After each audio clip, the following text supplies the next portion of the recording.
The fate of Donbas is the key disagreement between Ukraine and the Russian Federation, and it is very difficult to overcome. This was stated by U.S. Secretary of State Marco Rubio, according to Reuters.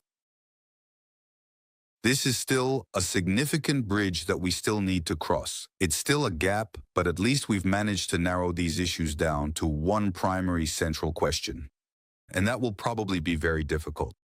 Meanwhile, speaking in the Senate, Rubio announced that U.S. Special Envoys Steve Witkoff and Jared Kushner will not participate in the new round of negotiations to end the war in Ukraine. The diplomatic negotiations will proceed further this week, bilaterally, and possibly with the United States presence. But it will not involve Steve and Jared, and we are actively trying to move forward. The next round of negotiations to end the war in Ukraine will take place on February 1st. The meeting is scheduled to be held in Abu Dhabi. Last weekend, the first trilateral talks between Ukraine, the Russian Federation, and the United States took place in the United Arab Emirates, which received a positive assessment from the American side. According to the British newspaper The Guardian, citing U.S. Secretary of State Marco Rubio, the talks in Abu Dhabi discussed potential security guarantees under which troops from Britain and France could be sent to Ukraine. According to him, the security guarantees provide for the deployment of a small number of European troops, as well as support from the United States. One cannot deny the fact that certain European nations are ready to station troops in post-war Ukraine. I'm merely pointing out that without U.S. support, this simply does not matter. At the same time, Rubio emphasized that in reality it is U.S. support that serves as the true security guarantee. The United States Secretary of State emphasized that the reason U.S. support is essential is because their allies and partners have not made sufficient investments in defense over the past 20 to 30 years. Trump has announced direct negotiations between Ukraine and Russia, and the fate of all of Europe may depend on this. The President of the United States has officially announced the launch of direct negotiations between Kyiv and Moscow, mediated by Washington, effectively initiating a significant diplomatic process that could change the course of the war and put crucial issues of territory, regional security, and Ukraine's national sovereignty on the line. At the same time, at the heart of these negotiations lies one of the most sensitive and controversial issues, which until now people preferred not to speak about openly, the issue of territorial concessions, primarily concerning Donbas. It is precisely this point that has become a stumbling block and has sparked a heated reaction in Kyiv, European capitals, and even among international experts. Well, you can find more information in our report. My name is Yevhen Sirov, and this is the Glavred channel. Subscribe and give us a like. Let's get started.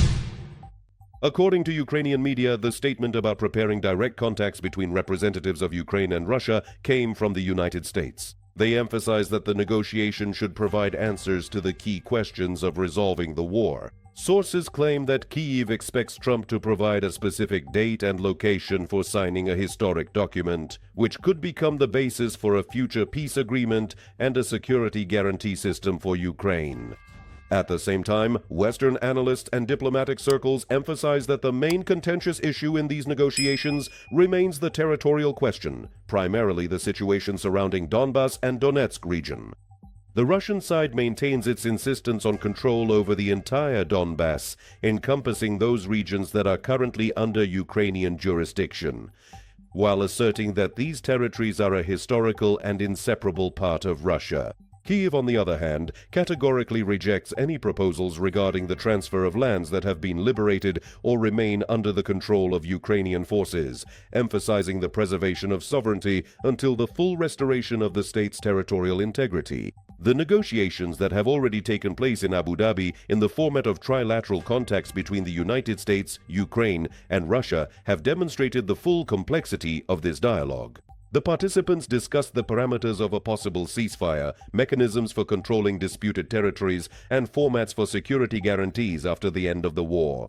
However, the key question of Donbas still remains unanswered. The United States is trying to act as a mediator and advance the dialogue, which may include the creation of demilitarized zones or other temporary mechanisms, but the positions of Moscow and Kyiv currently remain fundamentally opposed. There is particular concern about the position of the American side, which links the provision of long-term security guarantees to Ukraine with the achievement of a peace agreement. According to political experts, such an agreement will include elements of compromise, particularly regarding territories.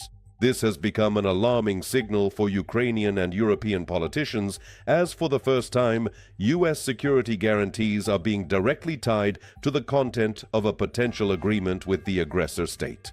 Across the European continent, there are growing concerns that such an approach could result in pressure on Kyiv to accept decisions that are deemed unacceptable. In response, the Ukrainian authorities emphasize that any negotiations are only possible if the principle of Ukraine's territorial integrity is fully upheld. President Zelensky and his team have emphasized that the situation regarding the Donbas region is considered exclusively within a framework that strictly does not permit the loss of a single piece of Ukrainian land. This position enjoys broad support in Ukrainian society, where the majority of citizens are convinced that making concessions to the aggressor only postpones the war and creates new threats in the future. At the same time, prominent international experts have cautioned that even if direct negotiations between Kyiv and Moscow begin with active mediation from the United States, this does not guarantee a quick or just peace at all. The primary and most significant contradictions remain at a fundamental level. Russia is persistently demanding territories and political influence that go far beyond the Donbas region, while Ukraine insists on regaining full control over all occupied territories, refusing to accept any compromises that could mean defeat not only on a diplomatic but even on a broader strategic and geopolitical level.